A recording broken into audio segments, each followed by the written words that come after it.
Bonjour tout le monde. Aujourd'hui, je voulais vous présenter TradingView. J'ai fait une vidéo sur la chaîne qui vous explique comment calculer la taille de position avant de rentrer en position sur vos trades. Et je me suis rendu compte en fait que pas mal de gens ne connaissaient pas du tout TradingView ou ne savaient pas forcément l'utiliser. Donc là, je vais vous le présenter vite fait si vous ne connaissez pas, que vous souhaitiez l'installer. Et puis comment on peut démarrer avec TradingView. Je vous laisse le temps de vous abonner à la chaîne pendant le générique.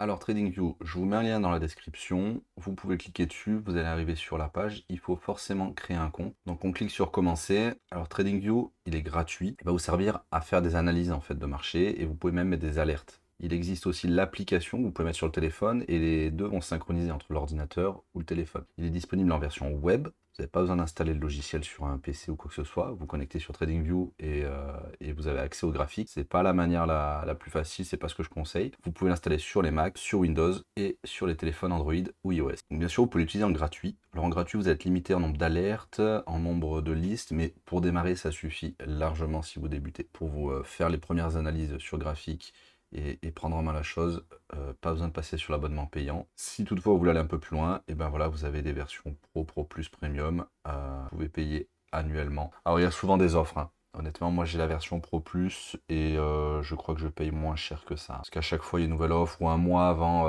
la fin de ma résiliation, je reçois une promo, enfin quelque chose comme ça.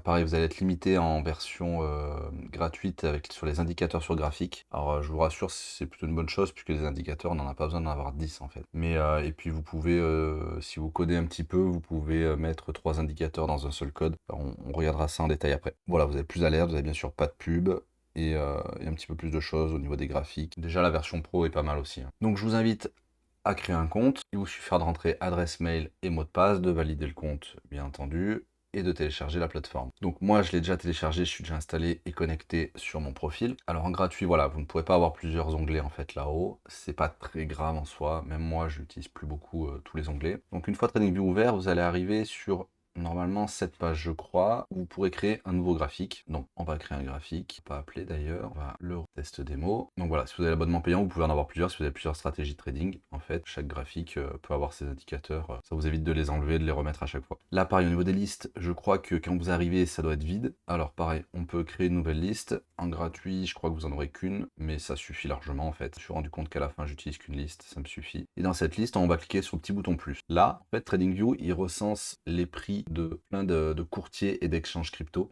Donc vous avez le choix. C'est-à-dire que si on veut l'euro USD, voilà, l'euro USD, on peut afficher celui de FXCM, celui de Wanda, celui de forex.com. Voilà, donc si vous trouvez votre courtier, c'est même le mieux, parce qu'au moins entre votre analyse et quand vous allez rentrer en position, vous aurez les mêmes prix. Maintenant, moi j'utilise beaucoup Wanda pour me fixer là-dessus. Après, c'est pareil, il y en a en CFD ou en futur. Donc là, vous avez le choix. Sur les cryptos, pareil. Si on veut le Bitcoin et qu'on veut la cotation de Binance, ça sera pas forcément la même que celle de Coinbase ou des autres exchanges. Donc là, on va ajouter le Dow Jones dans les indices. On va prendre porte. Voilà, on clique sur le petit plus, ça l'ajoute à notre liste qui est ici. Donc là, le petit point nous dit que le marché est fermé, puisque j'enregistre la vidéo le week-end. Et nous voilà sur notre graphique. Donc le graphique, vous pouvez faire un clic droit dessus et aller sur configuration et vous pouvez choisir ce que vous voulez afficher dessus. Donc la couleur des bougies, normalement par défaut, je crois que c'est déjà de cette couleur, pas comme sur MetaTrader où on a des couleurs un peu bizarres au démarrage. Vous pouvez choisir d'afficher les volumes, les valeurs en haut là qui se mettent ou pas quand on passe la souris. Par exemple sur chaque bougie on a le plus haut, le plus bas. Là vous avez pas mal de réglages, donc c'est propre un peu à chacun, hein. Pour le coup j'ai pas trop d'indications à vous donner là-dessus. Le format de la date, de l'heure, le prix de clôture du jour précédent, vous pouvez l'afficher. C'est affiché en gris ici par exemple. L'apparence du fond, l'arrière-plan, voilà, si vous voulez un quadrillage ou pas aussi, je crois que c'est ici. Le filigrane, moi je laisse afficher là, parce que des fois ça peut arriver qu'on fasse pas attention en haut à gauche, qu'on ait changé de graphique, ça m'est déjà arrivé une ou deux fois, donc là c'est affiché en gros milieu, pareil on peut choisir, tac. Le trading, alors pour vous expliquer la partie trading, ça c'est les événements. On va mettre d'accord. La partie trading, parce que sur TradingView, vous pouvez très bien trader avec TradingView en fait. Les brokers qui sont là. On a une liste de courtiers assez intéressante. Tiens, je viens de voir que Binance n'y était pas, je crois. Je ne l'ai pas testé du coup. Bon, moi honnêtement, j'avais déjà testé. Les ordres étaient un peu lents. Alors c'est bien si on fait du swing, ça peut être très utile. On prend position, on laisse tourner. Et ça nous permet de faire le suivi, de voir nos positions en live là-dessus. Ça peut être intéressant. Vous faites, il suffit de connecter son courtier, rentrer ses identifiants, et puis là, à droite, on a le panneau d'ordre. Et bon, je suis pas connecté, mais pareil, on peut voilà, rentrer en achat, en vente, mettre les stop loss et les ordres limites. À gauche, vous avez des outils pour dessiner. Donc, soit on peut mettre droit de tendance, soit une petite flèche ici, et vous en avez des nouveaux. Vous pouvez les mettre en favori sur l'étoile, ce que j'ai fait moi ici. Et après, vous affichez ou non, là, sur la petite étoile. Donc, ça m'affiche cette barre flottante qui est toujours avec moi en fait, c'est ce que je me sers le plus souvent. Donc voilà, il y a une vidéo où j'expliquais la prise de position longue et short et effectivement quelqu'un m'a dit qu'il trouvait pas la position short et en fait c'est la petite flèche qui est ici qu'on a du mal à voir. Et là on a tout ce qu'il faut. Donc voilà. Pour tracer une droite, voilà, on clique sur la droite, on clique là, elle vient. Si on double-clique sur celle-ci, d'ailleurs on les a là-haut déjà, les informations, on peut choisir la couleur, l'épaisseur. Alors petite astuce, une fois qu'on a choisi tout ça, si vous avez une droite que vous utilisez régulièrement de cette couleur, pour je ne sais quelle raison, l'ouverture des gaps par exemple, ou le gap qui est ici, vous pouvez sauvegarder le modèle en fait. Donc ça va sauvegarder une ligne. On va l'appeler gap, sauvegarder. Et c'est-à-dire que demain, si je refais un trait, mais qu'on change les infos, voilà, parce qu'à chaque fois qu'on va refaire un trait, ça va reprendre la dernière configuration. Et ça, c'est valable pour tout en fait. Hein, la sauvegarde, c'est pour les carrés aussi, les rectangles, les ronds, tout ça en fait. Moi, j'en ai qui sont enregistrés, voilà. Et ça change de couleur, ça m'écrit ce que c'est à droite. Et donc, pour revenir sur ma droite, si on clique là, hop, donc, on clique ici et il voit qu'il y a une ligne gap qui est enregistrée. Donc, dès que je clique dessus, elle va reprendre les caractéristiques qu'on avait réglées avant. Donc c'est des petites astuces qui peuvent nous faire gagner un peu de temps des fois sur les analyses quand on fait des tracés. Ce qui peut faire gagner un peu de temps, c'est si on ne veut pas tracer une droite comme ça, parce que cette droite elle va être sur toute la ligne. Donc dans ce cas-là, c'est juste une droite de tendance. Mais la droite de tendance, voyez, on clique une fois, et quand on clique une deuxième fois, elle n'est pas forcément droite. Donc la petite astuce, c'est d'appuyer sur la touche Shift. Quand j'appuie sur Shift, hop, elle se met automatiquement horizontale. Peu importe où est ma souris. On peut augmenter les bougies, enfin la plage de prix qui s'affiche. Si vous cliquez sur automatique ici, ça se met automatiquement. Le petit bouton log, sur les petites unités de temps, c'est pas très pratique. Par contre,